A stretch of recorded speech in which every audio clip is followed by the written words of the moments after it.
அஸ்ஸலாமு அலைக்கும். இன்றைக்கி நம்ம ஒரு மைசூர் தோசை எப்படி ரெடி பண்ணிக்கலாம் அப்படின்னு பார்க்கலாம். ஃபஸ்ட்டு வந்து இதுக்கு தேவையான சட்னி ரெடி பண்ணிக்கலாம். நான் வந்து 1 டேபிள் ஸ்பூன் கடலைப்பருப்பு, காத்துக்கு 5 வரமிளகாய், கொஞ்சம் கருவேப்பிலை, இவ்வளோ வந்து 1 டேபிள் ஸ்பூன் ஆயிலில் ஃப்ரை பண்ணிக்கலாம்.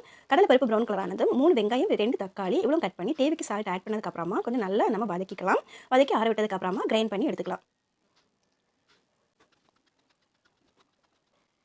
இப்போ மைசூர் தோசைக்கான சட்னி ரெடி ஆகிடுச்சு. நெக்ஸ்ட் நம்ம நல்லா தின்னான தோசை ரெடி பண்ணி எடுத்துக்கலாம். தோசைக்கு தேவையாக கொஞ்சம் தாராளமாக நீங்கள் நெய் கூட ஆட் பண்ணிக்கோங்க. நல்லா எல்லா இடம் படுற மாதிரி நல்லா பருத்தி நம்ம ஆட் பண்ணிக்கலாம். மீடியம் ஃப்ளேமில் வச்சு ரெடி பண்ணிக்கோங்க. கொஞ்சம் தோசை ரெடியாகி வந்ததும் அது மேலே நம்ம ரெடி பண்ணி வச்சுக்கிற சட்னி ஃபுல்லும் ஸ்ப்ரெட் பண்ணி எடுத்துக்கலாம்.